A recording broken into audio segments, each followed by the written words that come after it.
Hey mamas, it's your girl Carrie, and welcome back to another episode of Mom Wife Career Life. As we wrap up our Becoming Her series and we're starting to think about how we really want to show up this year, I wanted to bring on a guest who truly gets it. Danielle McGeough and I actually met almost 3 years ago at this point in a podcast course, back when we were both starting out with little podcasts and really big dreams. And I've had the absolute privilege of watching her grow into just an incredible voice in the goal planning space. And what I really love about Danielle is that she teaches planning that works with your real life, with your seasons, your energy, and all that invisible mental load us moms carry every single day. And in this conversation, we talk about what it really looks like to plan in a way that feels supportive instead of overwhelming, how to recognize when you're misaligned, and why planning can be a form of self-care instead of just another thing on your to-do list. And if this conversation is hitting home, if you're craving that clarity, intention, and a year that actually supports you and who you want to be, I invite you to join me in my How to Plan an Intentional Year workshop that I'm hosting in a few weeks. It's just a simple, practical workshop where I'm going to help you slow down, help you reflect, and map out a year that just feels grounded, realistic, and truly aligned with what matters in the seasonal life you're in. And you can find out all the details and grab your spot through the link in the show notes. Now let's jump into today's episode. Are you feeling overwhelmed trying to juggle all the many hats you wear as a working mom? Do you want more quality time with your family without distraction of work, time alone to take care of yourself and your needs? Welcome to Mom Wife Career Life. I'm Carrie, a wife, a mom of three, and a recovering perfectionist. In this podcast, I will teach you how to create balance in your life by implementing healthy habits, organizing your home and your schedule, being so intentional with your time and in your relationships, and most importantly, how to start putting your needs first, because no one can pour from an empty cup. Grab that second cup of coffee, or if you're anything like me, your third. It's time to dive into today's episode of Mom Wife Career Life. I'm so excited to introduce today's guest because this conversation truly brings everything we've been talking about in the Becoming Her series to full circle.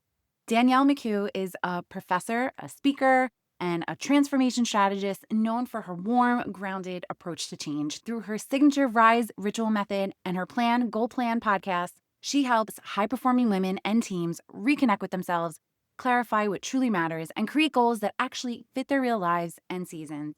As a working mom herself, Danielle brings such a practical, compassionate perspective to planning, to purpose, and personal growth. Danielle is also a very dear friend of mine. We actually met almost 3 years ago now, which is just crazy to say, inside a podcast course back when we both had little baby podcasts and big dreams. I wanted to bring her on as we wrap up the series and start being intentionally about how we're showing up this year, because she truly is a subject matter expert when it comes to goal planning that works with real life, not against it. So without further ado, welcome to the show, Danielle. I'd love for you to introduce yourself and tell us a little bit about you. Carrie, thanks so much for having me. This is an absolute joy. Yeah, Carrie and I met when we had little baby podcasts, and we were working to nurture and grow these babies. And I am a mom of two wild kiddos. They are now 7 and 10 years old. And I'm also a full-time professor. And then I do speaking, coaching, consulting, and life is wild and beautiful and absolutely an adventure. So you wear a lot of hats, just like my listeners. And that's really one of the reasons I wanted to have you on today, because as moms, I think it's so hard for us to just put ourselves first. And that often shows up when we start thinking about goal planning. It can feel almost selfish in a way to focus on your own goals. And when moms are so busy, stretched thin, or when we feel like we're a hot mess, where do we even start when it comes to being more intentional? First, I think that I really wanted to take an approach to goal setting that was built for women's lives, because I do think that we are managing so many things. We are thinking about dinners. We are thinking about when the last time our floors were mopped. We know the inventory of our pantry. We know our kids' school schedule. Oh my gosh, they forgot their viola. What are we going to do?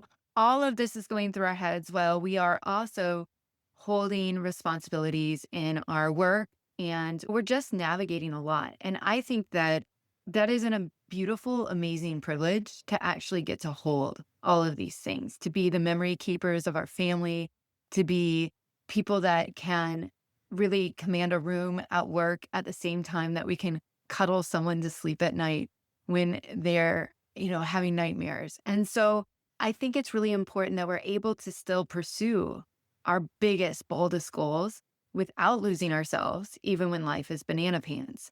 And I think that one of the very first ways to do that is to reframe the way that we think about planning and goal setting from something that just adds pressure to our already pressure filled lives to see planning in particular as personal development, as self care, that it is a little nugget of space for you, and that the practice of planning is actually a way to collect data on yourself so that you can learn about yourself, so that we can see that it's not just a task on our to-do list, but it's actually a ritual of self-care.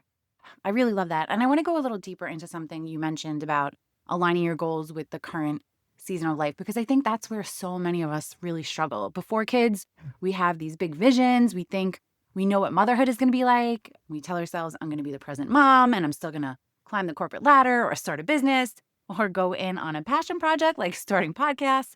And then you have kids and life changes, the seasons change, the capacity changes, the priorities shift. So I'd really love for you to talk a little bit about that. Can you give us an example of how mom's goals might shift depending on the season of life that she's in?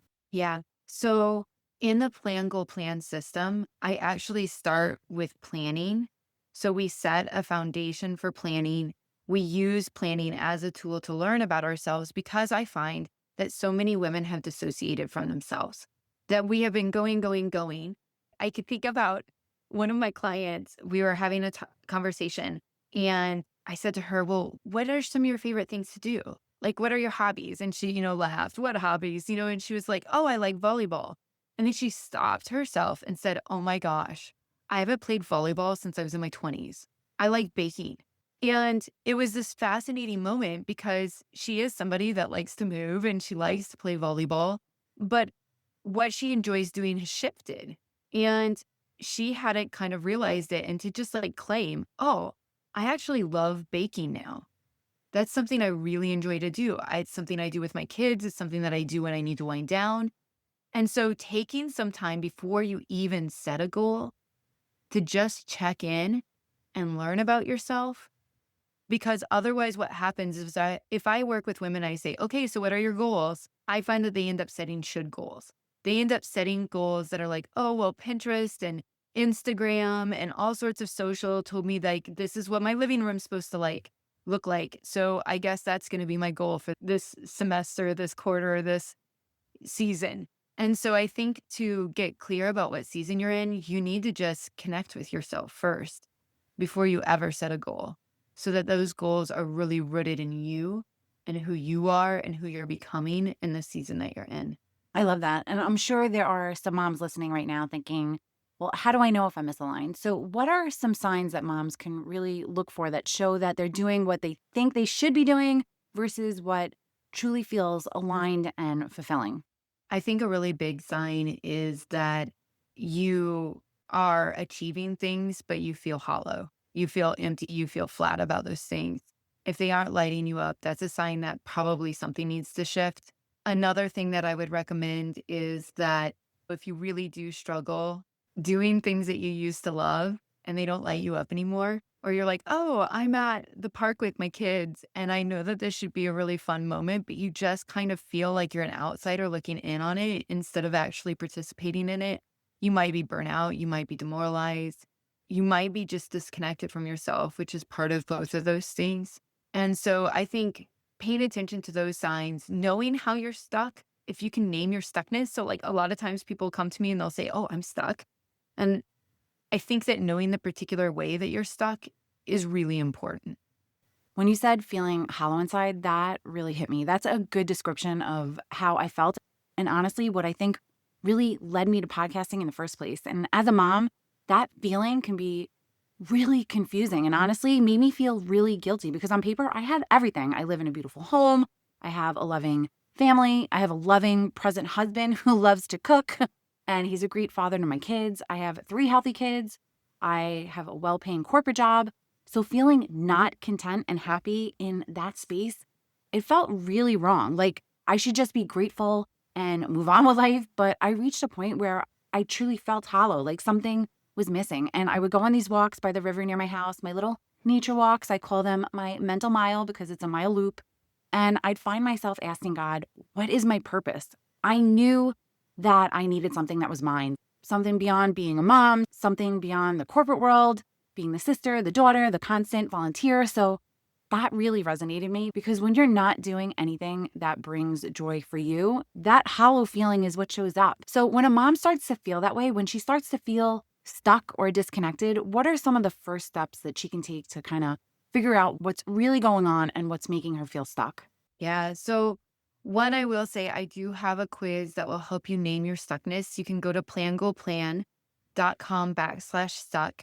And what I did is I just had noticed that my clients so often were describing themselves as stuck. And I was really curious because how they were stuck was a little bit different. And so I actually got their permission and I went through all of our coaching sessions and I coded the data because I'm a nerdy academic researcher. I coded the data to find the different types of stuck that they were naming. And then I created a little ritual that's specific for each of those types of stuckness. So, for example, I think that sometimes I have what I would name as overwhelmed visionaries. There are people that are creatives, they have visions, they can imagine so many possibilities for the future, but they also feel overwhelmed by that. It's hard for them to choose just one. They want it all right now. And so having a specific ritual to help you focus in just a little bit, while also recognizing the beauty in being able to be such a visionary. Also, the disillusioned doer, the person that feels like they've been doing, but they really haven't reaped the rewards that they were expecting. So, where do you start there? How do you start naming your wins, seeing your wins? My husband and I do a little goal setting ritual in November every single year.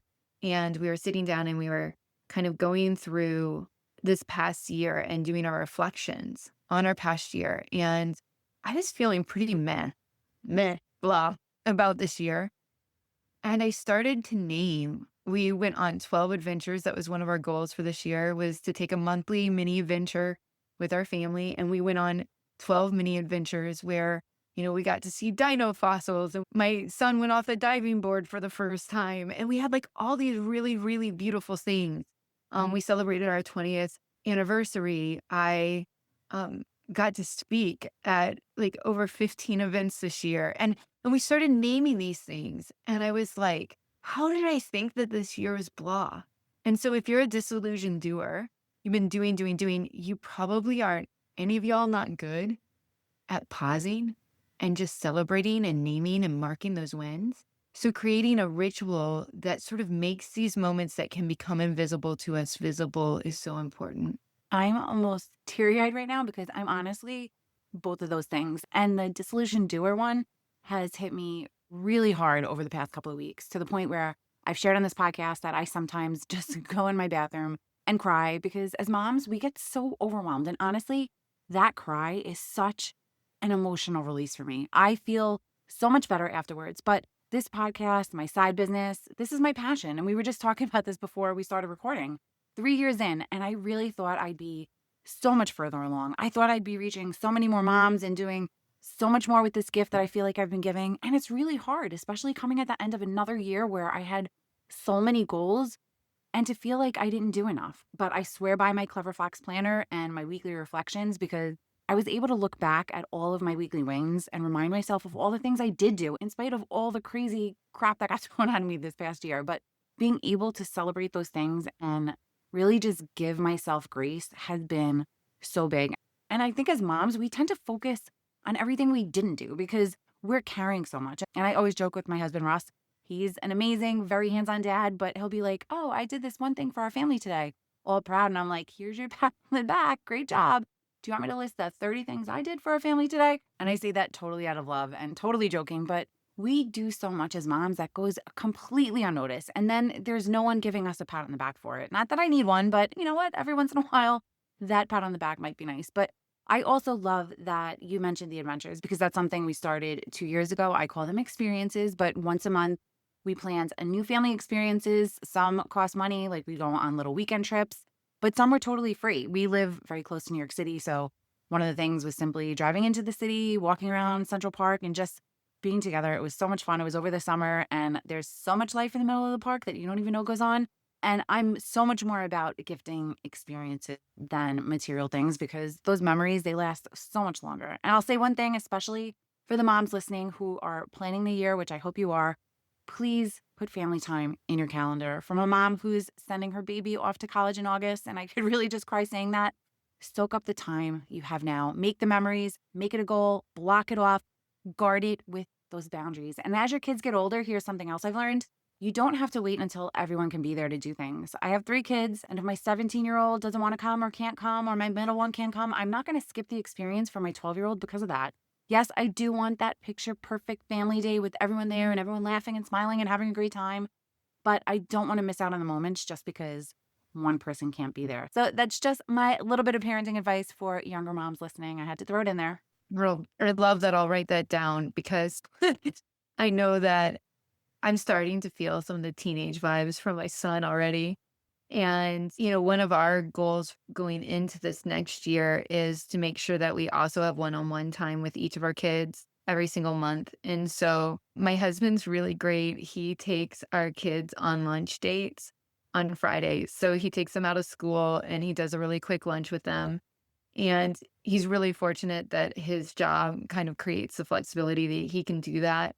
And so he gets that one-on-one time with them and he realizes that pretty soon, our kids aren't going to want to, they're going to want to hang out with their friends. They're not going to want to go to lunch with dad. And so, as long as they'll let us, we're going to snag that time with them. Oh, totally do it. And we tried to do that one-on-one time with our kids this year too. What I found is that it's hardest with Michael, my son. He's 12 and he loves football. I've learned to like football. I can't say that I love it, but I'm really trying to learn it. And I gave in to one of the things that I swore I would never do as a mom, which was letting my son, if God ever blessed me one, play football. Well, God blessed me with a son, and here we are. He's playing football and he really loves it. But what I'm starting to realize is as he gets older that it's getting harder and harder to connect with him because there's such a disconnect between what he enjoys and what I enjoy. What do teenage boys like to do? Soon he's going to be a teenager. They love to play video games. I don't really want to sit and play video games all the time, although I do love Mario Kart and we're starting to do that. But I started to ask myself, what can we do that is just us? And what I came up with was an ab challenge. And I know you didn't see that coming, but now that he's a football player, he likes to work out. And I'm like, listen, mommy's perimenopausal cortisone belly needs some love and attention. So let's do an ab challenge together. And it's something that doesn't take a lot of time, but something that we could do every day. It's spending that intentional time together. And honestly, it gives me the motivation to keep going. So it's really about looking for those little ways to connect because it really gets so much harder as they get older. Well, and I think that what I love about what we're talking about right now is that goals don't have to be huge. Like, it doesn't have to be like, oh, I'm going to make $1 million this year, or I'm going to compete in a bikini competition, right? Like, we can have goals that just bring us joy, that light us up. One year, our family had a goal to go around the lazy river 93 times, and we did it. And, so like at the end of the summer, we are like, well, we have to go to the pool because we've got to get some laps around the lazy river in. And it was just like, so you can have these just ridiculous goals. And, the other thing that's so hard is, especially, this time with our kids, especially, it is, it's fleeting. It moves fast. Nothing has changed my experience of time more than becoming a parent has. And yet, so you want to not take for granted the time that you have, but you also don't want to feel the pressure and the urgency of like, oh my gosh, I have to do everything right now. And so like kind of allowing yourself to set the goals in a way that honors the limitations of time while also doesn't create false urgency in your life for you. Because y'all, we have enough real crap that actually is urgent that we don't need to be creating any false emergencies for ourselves. That's totally true. I had all these plans, especially around the holidays, and I'm so miss Christmas. Like, I love Christmas. And this year, I call it our year of laughs with my daughter, Ashley, who is graduating high school this year, which honestly just feels so depressing to say it out loud. But it was her first last day of school, her last birthday at home. And I do this whole big birthday morning thing for them every year on their birthday. And I'm really sad that she won't be home for her 18th, but it was her last Halloween, her last full Christmas season before college. And our elf, Pippi, came back this year, even though my kids are a little old for him. But I really wanted to try to squeeze in all of their childhood traditions in this year. And I wanted to do so much this Christmas, but I just switched jobs. Work has been stressful, and life threw a lot at us over the past few months. And I miss planning all the things you have to buy the tickets for like 5 months in advance, but I had to give myself grace and I had to give myself that flexibility. And I had to remind myself that we could still have a beautiful season without a calendar packed with fun activities that I love, but let it happen organically. Jump in the car and go look at Christmas lights or something totally simple like finding a new coffee place to try, because that's what Ashley loves to do. I'm a coffee lover, and that's become our little one-on-one thing. She likes to get her chai latte. I get my coffee, and we just spend some time together chatting. And I also love the idea, and I never thought about that, for picking them up for lunch, because she actually has open lunch and can leave school. And I always forget that she can do that. I'll be working from home, and all of a sudden she'll walk in the door at 11 o'clock, and I'm like, what are you doing here? I literally forget every time. But that's such a perfect opportunity for one-on-one time. So I love that, and I'm totally going to do it. So the other night, I forgot to put the flippin' elf out. We read the story and we were supposed to like supercharge the elf, and we don't do the elf proper. Like our elf is just kind of elf. It doesn't spy. It just does funny things. It goes in different places. So we have kind of a low key elf, but I totally forgot to put the flippin' elf out the very first morning. So we're scrambling to figure out how we're gonna save ourselves here.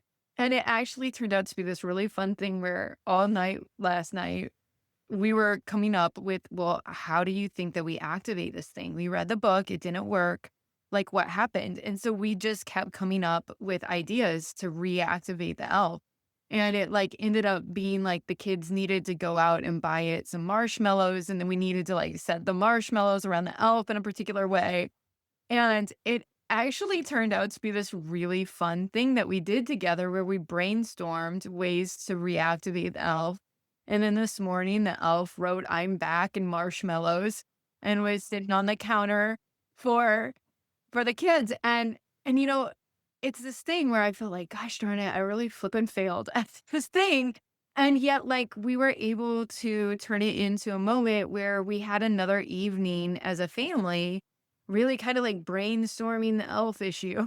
And it saved it. And I mean, I think my son has some suspicions about the elf now, but it still turned out to be like it actually created more enjoyment. Or, I can think about one night I didn't have any of like all of our dishes were dirty. Like everything was dirty.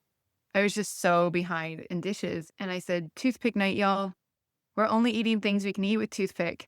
And now my kids are like, "Is it gonna be toothpick night? Can we have a toothpick night?"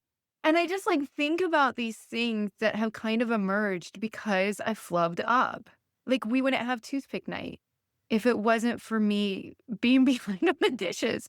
And so like to also recognize that these moments that we might kind of name as a failure can actually be invitations. They're actually breaks, cracks, fissures in our ordinary routine that invite moments for us to be creative and play and problem solve together. I love that so much. And it's funny because we started this conversation talking about life outside of motherhood, and somehow we're probably 15 minutes in and talking about all these beautiful things we do as mothers. And honestly, especially at the holidays, this season with our kids can be just so fun and so meaningful. But I also don't want us to lose sight of something really important. Call it selfishness if you want, but it's okay to be a little selfish. It's okay to want something for you. So, what are some first steps that moms can take, especially at the beginning of the year, to really create that alignment and really set themselves up for success, whatever their goals may be? Yeah. So I would recommend creating some sort of a container, a ritual for you to have some time to shift into the state that you want to be in. So for a lot of people, this is in the morning. This is part of their morning. It's a morning ritual, but it doesn't have to be. So it might be something as simple. It doesn't have to take very long. I like to have basically a 1 to 2 minute version of my ritual. I like to have a 30-minute version of it and a 60-minute cozy version of it. But, what is your state that you're in and what's your desired state? So if you wake up and you're foggy and you want to get focused, you want to have energy, you want to be present, how can you create a ritual that's going to move you into that? And, for me, my planning is part of that. But, I've worked with clients who needed an end of the workday ritual, something to really turn off that work brain so that they could be present for their family. So, one of my clients, she called herself Busy Betty. She wanted to be relaxed Rita. And so she was a school teacher, and um, she really couldn't do a ritual after school because people were interrupting her. But if she would wait and do it at home, her kids were like, "Hey, get me cereal. I want a snack." And so we actually created a little ritual box that she could keep in her car, and she would just do it really quickly in her car in the garage before she went in. And she some days would sit out there for a while, and other days she would do it really quickly. But it was just like, how do I get myself into the state so that I can be present? Because she wanted to be relaxed, Rita. So that's what we worked on, is creating a little ritual that would help her with that. So it doesn't have to be long. Think about the spaces in your day where you need to transition. How could you create just a really quick ritual that moves you into the state that you want? And have a few versions of it so that, like, you haven't failed if you do the 2-minute version of it. You still did it. I love that. And I love that you mentioned the car because I share it all the time. My other favorite space, besides locking myself in the bathroom, is in my car. And Russ will laugh at me because he'll see me on Life 360 and it'll say that I'm home. And then he'll come outside and see that I'm just sitting in the driveway in the car. And I'm like, this is my peaceful space. I'm relaxing before I open the door and the chaos that can be our lives sometimes ensues, or the messy house. I just need that space to reset, regroup, calm down, and intentionally enter my house the way I really want to show up. So, yes, I love the car and I highly recommend it to all the moms listening. So, you've got your bathroom, you've got the car. Are there any other spaces you would recommend? I actually think knowing that you need a space and knowing what your spaces are. So if you know that the car is your space or the bathroom is your space, maybe, this is my cloffice. I'm in, for those of you that are listening, like, this is my cloffice. It is a closet that we converted into an office. It is my happy space, and I can touch both walls at the same time. But it's quiet, it's cozy, it is my space. I have a blanket in here, and I've been really strategic about designing it as a very small little pocket of an environment that really feeds me and nourishes me the way that I need. So know what your space is. I love the Clawfist. I finally actually just set up my own desk, but it's in our family room. Where I'm recording from right now is what I consider my old office, but now that's where Russ works from when he's home 3 days a week. So I just kind of stay in my own space so that I'm not moving my stuff from desk to desk. So I needed another space besides my kitchen counter, which was where I was working from. And I do have a nice little cozy setup now, but as soon as 3 o'clock hits and those kids come home from school, they're running through here. But I truly believe every mom needs her own cozy space. So if a mom listening now is feeling overwhelmed or just feeling kind of stuck in survival mode, what is one goal setting strategy that she could use this week, a quick win, to just feel more grounded and more intentional? Name your daily top 3. It's nothing new. You've heard it before. We have these really long lists. They can be incredibly overwhelming. Start with 3 things. If there are 3 things that at the end of the day I did, I'd feel satisfied. I'd feel content. I would feel like I am the champ, right? Like, whatever those 3 things are, name those 3 things.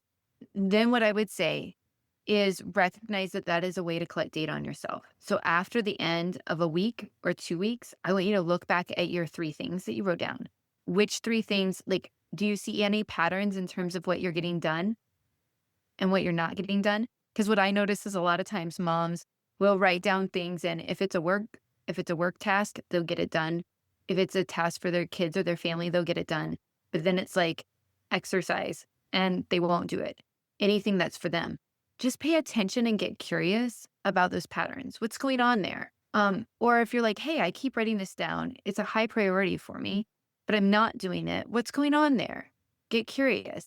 And so write those daily top 3, but not just as a way to direct and focus you today, but as a way to actually collect data that then you can look back at over time. Pretend that an alien came down to planet Earth, found your daily top 3 list. What would they say your priorities are based off of looking at it? And what can you learn about yourself from that? So it's not just a tool to get things done. Getting things done is awesome. Let's do it. But also, it is a tool to learn about yourself, to get curious about yourself, and to grow into the woman that you know you can be. I love that. And honestly, that feels like the perfect wrap up to our Becoming Her series. So if you could leave my listeners with one piece of advice, what would it be? Go on water slides. That's my piece of advice. Do something that scares you. Do something that scares you. For me, it's going down water slides. It's going on roller coasters. It scares the EBGBs out of me. And it's a goal that my kids wanted to have, and I went for it. And I use that. I channel that energy. I'm like, okay, I have a really big work goal, and I'm like, you know what? This is practice. Right now I'm going to go on this roller coaster. And if I can do this, I can stand on a TEDx stage and speak, And so have fun, do something wild, pull yourself to the edges of your comfort zone and have a blast while you do it. And one more thing, because you did mention a planner, and I'd love to hear what other people use. I know I'm big on the Clever Flax planner, but I'm curious, what planner do you use? Well, I just designed my first weekly planner. I'm really flippin' excited about this. So I have a Plan Goal Plan Weekly. It is a kind of a horizontal spread. It has a really quick goal setting guide at the beginning to help you set your goals. It does help you mark your daily top 3. There's little stars. It's super happy. And then a place for your checklist, and then a place for gratitude every single day. And then there are quarterly check-ins to help you just reconnect to those goals. And in the back, there's also a place to store your memories and your lessons. So at the end, every month, you can write down some of your favorite memories so that you also have a beautiful memory book from your planner at the end. So you can find that on plangoalplan.com/planners. I love that. And creating my own planner has been a goal of mine too, because I can never find one that checks every box that I'm looking for in a planner. And I'm definitely going to check yours out. And I just really want to go back to the fact that we met 3 years ago with these really big goals. And no, we're not exactly where we thought we'd be, but you've accomplished so much in the past 3 years. I'm genuinely so proud of you. And I'm just getting a little emotional just thinking about how we reconnected today. So thank you so much for coming on the podcast. This has truly been a pleasure. And I know you mentioned it earlier, but can you remind everyone where they can find your podcast, your website, and your freebie? Yeah, you can find me on Plan Goal Plan, the podcast. You can also find me at plangoalplan.com. And in terms of, I post the most actually on LinkedIn. So find me on LinkedIn. I'm always storytelling there. And yeah, those are the places to find me. And what was your quiz again? Oh yeah, the quiz is plangoalplan.com/suck. And if you go to my website, there'll be a little toggle that you'll be able to go to there too. I'm totally taking that quiz today. Thanks again, Danielle, for coming on. This has been so great, and I really hope you enjoyed it as much as I did. I'm absolutely tickled to be here, and I've been cheering you on, Carrie. You're brilliant at what you do, so, your listeners are lucky to have you. Right back at you. All right, mamas, I hope this conversation gave you permission to slow down, reflect, and remember that you're allowed to want more without wanting more on your plate. And as we officially wrap up the Becoming Her series, my hope is that you walk away from these episodes feeling a little more grounded, a little more aligned, and a little more confident about the woman you're becoming this next season. And if this episode sparked anything in you, if you're craving clarity, direction, and a way to plan a year that actually supports your life, I want to personally invite you to my How to Plan an Intentional Year workshop happening this month. This isn't about setting more goals or filling your calendar. It's about slowing down, reflecting on what truly matters, and creating a plan that feels realistic, flexible, and aligned with your season in life. You can find all the details and grab your spot through the links in the show note below. Sending you so much love and light until next time on Mom Wife Career Life with Carrie Pat. Before you go, if you found this podcast helpful, I would be so grateful if you would take a minute, go on over to iTunes, and leave me a review. If you have other stressed out mamas in your life that you feel this podcast could help, take a screenshot of this episode, post it on your Instagram stories, and tag me, and let them know that they are not alone and they can create balance in their life too. If there's a topic you'd like me to cover or you just want to connect, DM me on Instagram at mom.wife.career.life or come on over and hang out in our free Facebook community, Work-Life Balance for Working Moms. Sending you so much love and light until next time on Mom Wife Career Life with Carrie Pat.